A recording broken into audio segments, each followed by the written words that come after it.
شروع اللہ کا نام لے کر جو بڑا مہربان نہایت رحم والا ہے۔ یاسین، حکمت بھرے قرآن کی قسم، تم یقیناً پیغمبروں میں سے ہو، بالکل سیدھے راستے پر۔ یہ قرآن اس ذات کی طرف سے اتارا جا رہا ہے جس کا اقتدار بھی کامل ہے، جس کی رحمت بھی کامل، تاکہ تم ان لوگوں کو خبردار کرو جن کے باپ داداؤں کو پہلے خبردار نہیں کیا گیا تھا، اس لیے وہ غفلت میں پڑے ہوئے ہیں۔ حقیقت یہ ہے کہ ان میں سے اکثر لوگوں کے بارے میں بات پوری ہو چکی ہے، اس لیے وہ ایمان نہیں لاتے۔ ہم نے ان کے گلوں میں توق ڈال رکھے ہیں جو ٹھوڑیوں تک پہنچے ہوئے ہیں، اور اس وجہ سے ان کے سر اوپر کو اٹھے گئے ہیں، اور ہم نے ایک آڑ ان کے آگے کھڑی کر دی ہے اور ایک آڑ ان کے پیچھے کھڑی کر دی ہے، اور اس طرح انہیں ہر طرف سے ڈھانک لیا ہے، جس کے نتیجے میں انہیں کچھ سجائی نہیں دیتا۔ اور ان کے لیے دونوں باتیں برابر ہے، چاہے تم انہیں خبردار کرو یا خبردار نہ کرو، وہ ایمان نہیں لائے گے۔ تم تو صرف ایسے شخص کو خبردار کر سکتے ہو جو نصیحت پر چلے اور خدا رحمان کو دیکھے بغیر اس سے ڈرے، چنانچہ ایسے شخص کو تم مغفرت اور باعزت اجر کی خوشخبری سنا دو۔ یقیناً ہم ہی مردوں کو زندہ کریں گے، اور جو کچھ عمل انہوں نے آگے بھیجے ہیں ہم ان کو بھی لکھتے جاتے ہیں، اور ان کے کاموں کی جو اثرات ہیں ان کو بھی، اور ہم نے ایک واضح کتاب میں ہر چیز کا احاطہ کر رکھا ہے۔ اور اے پیغمبر، تم ان کے سامنے ایک بستی والوں کی مثال پیش کرو جب ان کے پاس رسول آئے تھے۔ جب ہم نے ان کے پاس شروع میں 2 رسول بھیجے تو انہوں نے دونوں کو جھٹلا دیا، پھر ہم نے ایک تیسرے کے ذریعے ان کی تائید کی، اور ان سب نے کہا کہ یقین جانو ہمیں تمہارے پاس رسول بنا کر بھیجا گیا ہے۔ انہوں نے کہا تمہاری حقیقت اس کے سوا کچھ بھی نہیں ہے کہ تم ہم جیسے ہی آدمی ہو، اور خدا رحمان نے کوئی چیز نازل نہیں کی ہے، اور تم سراسر جھوٹ بول رہے ہو۔ ان رسولوں نے کہا ہمارا پروردگار خوب جانتا ہے کہ ہمیں واقعی تمہارے پاس رسول بنا کر بھیجا گیا ہے، اور ہماری ذمہ داری اس سے زیادہ نہیں ہے کہ صاف صاف پیغام پہنچا دے۔ بستی والوں نے کہا ہم نے تو تمہارے اندر نحوست محسوس کی ہے، یقین جانو اگر تم باز نہ آئے تو ہم تم پر پتھر برسائیں گے اور ہمارے ہاتھوں تمہیں بڑی دردناک سزا ملے گی۔ رسولوں نے کہا تمہاری نحوست خود تمہارے ساتھ لگی ہوئی ہے، کیا یہ باتیں اس لیے کر رہے ہو کہ تمہیں نصیحت کی بات پہنچائی گئی ہے؟ اصل بات یہ ہے کہ تم خود حد سے گزرے ہوئے لوگ ہو۔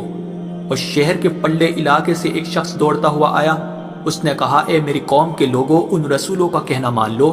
ان لوگوں کا کہنا مان لو جو تم سے کوئی اجرت نہیں مانگ رہے اور وہ صحیح راستے پر ہے، اور بھلا میں اس ذات کی عبادت کیوں نہ کروں جس نے مجھے پیدا کیا ہے، اور اسی کی طرف تم سب کو واپس بھیجا جائے گا۔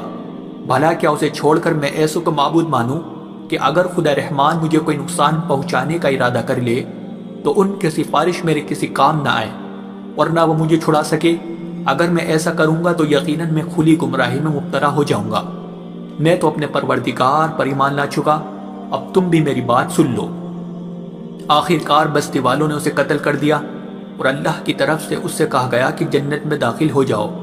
اس نے جنت کی نعمتیں دیکھ کر کہا کہ کاش میری قوم کو معلوم ہو جائے کہ اللہ نے کس طرح میری بخشش کی ہے اور مجھے باعزت لوگوں میں شامل کیا ہے۔ اور اس شخص کے بعد ہم نے اس کی قوم پر آسمان سے کوئی لشکر نہیں اتارا، ورنہ ہمیں اتارنے کی ضرورت تھی، وہ تو بس ایک ہی چنگھاڑ تھی جس سے وہ ایک دم بجھ کر رہ گئے۔ افسوس ہے ایسے بندوں کے حال پر، ان کے پاس کوئی رسول ایسا نہیں آیا جس کا وہ مذاق نہ اڑاتے رہے ہو۔ کیا انہوں نے نہیں دیکھا کہ ان سے پہلے ہم نے کتنی قوموں کو اس طرح ہلاک کر چکے ہیں کہ وہ ان کے پاس لوٹ کر نہیں آتے؟ اور یہ جتنے لوگ ہیں ان سبھی کو اکٹھا کر کے ہمارے سامنے حاضر کیا جائے گا، اور ان کے لیے ایک نشانی وہ زمین ہے جو مردہ پڑی ہوئی تھی، ہم نے اسے زندگی عطا کی، اور اس نے غلہ نکالا جس کی خوراک یہ کھاتے ہیں، اور ہم نے اس زمین میں کھجوروں اور انگوروں کے باغ پیدا کیے، اور ایسا انتظام کیا کہ اس میں سے پانی کے چشمے پھوٹ نکلے تاکہ یہ اس کی پیداوار میں سے کھائے، حالانکہ اس کو ان کے ہاتھوں نے نہیں بنایا تھا۔ کیا پھر بھی یہ شکر نہیں کریں گے؟ پاک ہے وہ ذات جس نے ہر چیز کے جوڑے جوڑے پیدا کیے ہیں، اس پیداوار کے بھی جو زمین اگاتی ہے، اور خود ان انسانوں کے بھی اور ان چیزوں کے بھی جنہیں یہ لوگ ابھی جانتے تک نہیں ہیں۔ اور ان کے لیے ایک اور نشانی رات ہے، ہم اس پر سے دن کا چھلکا اتار لیتے ہیں تو وہ یکا یک اندھیرے میں رہ جاتے ہیں، اور سورج اپنے ٹھکانے کی طرف چلا جا رہا ہے۔ یہ سب اس ذات کا مقرر کیا ہوا نظام ہے جس کا اقتدار بھی کامل ہے، جس کا علم بھی کامل، اور چاند ہے کہ ہم نے اس کی منزل تاب تول کر مقرر کر دی ہے، یہاں تک کہ وہ جب ان منزلوں کے دورے سے لوٹ کر آتا ہے تو کھجور کی پرانی ٹہنی کی طرح پتلا ہو کر رہ جاتا ہے۔ نہ تو سورج کی مجال ہے کہ وہ چاند کو جا پکڑے، اور نہ رات دن سے آگے نکل سکتی ہے، اور یہ سب اپنے اپنے مدار۔ اور ان کے لیے ایک اور نشان یہ ہے کہ ہم نے ان کی اولاد کو بھری ہوئی کشتی میں سوار کیا، اور ہم نے ان کے لیے اسی جیسی اور چیزیں بھی پیدا کی جن پر یہ سواری کرتے ہیں، اور اگر ہم چاہیں تو انہیں غرق کر ڈالے، جس کے بعد نہ تو کوئی ان کی فریاد کو پہنچے اور نہ ان کی جان بچائی جا سکے۔ لیکن یہ سب ہماری طرف سے ایک رحمت ہے اور ایک معین وقت تک زندگی کا مزہ اٹھانے کا موقع ہے جو انہیں دیا جا رہا ہے۔ اور جب ان سے کہا جاتا ہے کہ بچو اس عذاب سے جو تمہارے سامنے ہے اور جو تمہارے مرنے کے بعد آئے گا تاکہ تم پر رحم کیا جائے، تو وہ ذرا کان نہیں دھرتے، اور ان کے پروردگار کی نشانیوں میں سے کوئی نشانی ایسی نہیں آتی جس سے وہ منہ نہ موڑ لیتے ہو۔ اور جب ان سے کہا جاتا ہے کہ اللہ نے تمہیں جو رزق دیا ہے اس میں سے غریبوں پر بھی خرچ کرو، تو یہ کافر لوگ مسلمانوں سے کہتے ہیں کہ کیا ہم ان لوگوں کو کھانا کھلائے جنہیں اگر اللہ چاہتا تو خود کھلا دیتا؟ مسلمانوں، تمہاری حقیقت اس کے سوا کچھ بھی نہیں کہ تم کھلی گمراہی میں پڑے ہوئے ہو، اور کہتے ہیں کہ یہ قیامت کا وعدہ کب پورا ہوگا؟ مسلمانوں بتاؤ اگر تم سچے ہو۔ دراصل یہ لوگ بس ایک چنگاڑ کا انتظار کر رہے ہیں جو ان کی اجت بازی کے عین درمیان انہیں آ پکڑے گی، پھر نہ یہ کوئی وصیت کر سکے گے اور نہ اپنے گھر والوں کے پاس لوٹ کر جا سکے گے، اور سور پھونکا جائے گا تو یکایک اپنی قبروں سے نکل کر اپنے پروردگار کی طرف تیزی سے روانہ ہو جائے گے۔ کہے گی کہ ہائے ہماری کم بختی، ہمیں کس نے ہمارے مرکز سے اٹھا کھڑا کیا ہے؟ جواب ملے گا کہ یہ وہی چیز ہے جس کا خدا رحمان نے وعدہ کیا تھا اور پیغمبروں نے سچی بات کہی تھی، اور کچھ نہیں، بس ایک زور کی آواز ہوگی جس کے بعد یہ سب کے سب ہمارے سامنے حاضر کر دیے جائیں گے۔ چنانچہ اس دن کسی شخص پر کوئی ظلم نہیں ہوگا اور تمہیں کسی اور چیز کا نہیں، بلکہ انہی کاموں کا بدلہ ملے گا جو تم کیا کرتے تھے۔ جنت والے لوگ اس دن یقیناً اپنے مشغلے میں مگن ہوگے، اور وہ ان کی بیویاں گھنے سایوں میں آرام دانشتوں پر ٹیک لگائے ہوئے ہوگے۔ وہاں ان کے لیے میوے ہوگے اور انہیں ہر وہ چیز ملے گی جو وہ منگوائے گے۔ رحمت والے پروردگار کی طرف سے انہیں سلام کہا جائے گا، اور کافروں سے کہا جائے گا کہ اے مجرموں، آج تم مومنوں سے الگ ہو جاؤ۔ اے آدم کے بیٹو،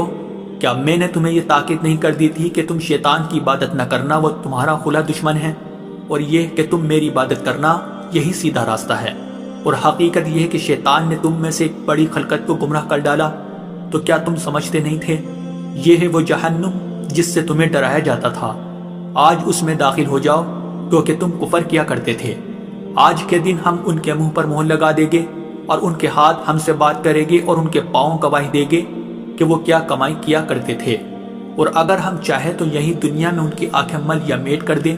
پھر یہ راستے کی تلاش میں بھاگے پھرے، لیکن انہیں کہاں کچھ سجا۔ اور اگر ہم چاہیں تو ان کی اپنی جگہ پر بیٹھے بیٹھے ان کی صورتیں اس طرح مسخ کر دے کہ یہ نہ آگے بڑھ سکے اور نہ پیچھے لوٹ سکے۔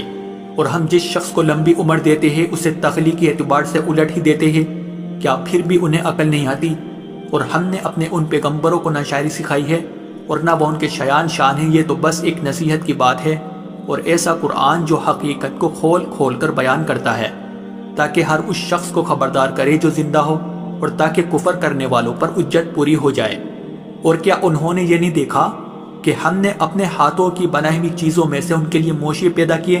اور یہ ان کے مالک بنے ہوئے ہیں، اور ہم نے ان مویشیوں کو ان کے قابو میں دے دیا ہے، چنانچہ ان میں سے کچھ وہ ہے جو ان کی سواری بنے ہوئے ہیں اور کچھ وہ ہے جنہیں یہ کھاتے ہیں،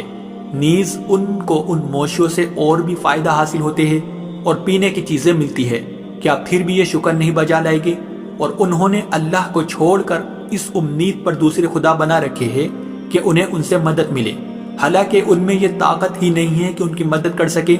بلکہ وہ ان کے لیے ایک ایسا مخالف لشکر بنے گے جسے قیامت میں ان کے سامنے حاضر کر لیا جائے گا۔ غرض اے پیغمبر، ان کی باتیں تمہیں رنجیدہ نہ کریں، یقین جانو ہمیں سب معلوم ہے کہ یہ کیا کچھ چھپاتے اور کیا کچھ ظاہر کرتے ہیں۔ اور کیا انسان نے یہ نہیں دیکھا کہ ہم نے اسے نطفے سے پیدا کیا تھا، پھر اچانک وہ کھلم کھلا جھگڑا کرنے والا بن گیا؟ ہمارے بارے میں تو وہ باتیں بناتا ہے اور خود اپنی پیدائش کو بھلا بیٹا ہے، کہتا ہے کہ ان ہڈیوں کو کون زندگی دے گا جبکہ وہ گل چکی ہوگی؟ کہہ دو کہ ان کو وہی زندگی دے گا جس نے انہیں پہلی بار پیدا کیا تھا، اور وہ پیدا کرنے کا ہر کام جانتا ہے۔ وہی ہے جس نے تمہارے لیے سرسبز درخت سے آگ پیدا کر دی ہے پھر تم ذرا سی دیر مجھ سے سلگانے کا کام لیتے ہو؟ بھلا جس ذات نے آسمانوں اور زمین کو پیدا کیا ہے، کیا وہ اس بات پر قادر نہیں ہے کہ ان جیسوں کو دوبارہ پیدا کر سکے؟ کیوں نہیں، جبکہ وہ سب کچھ پیدا کرنے کی پوری مہرت رکھتا ہے۔ اس کا معاملہ تو یہ ہے کہ جب وہ کسی چیز کا ارادہ کر لے تو صرف اتنا کہتا ہے کہ ہو جا، بس وہ ہو جاتی ہے۔ غرض پاک ہے وہ ذات جس کے ہاتھ میں ہر چیز کی حکومت ہے، اور اسی کی طرف تم سب کو آخر کار لے جایا جائے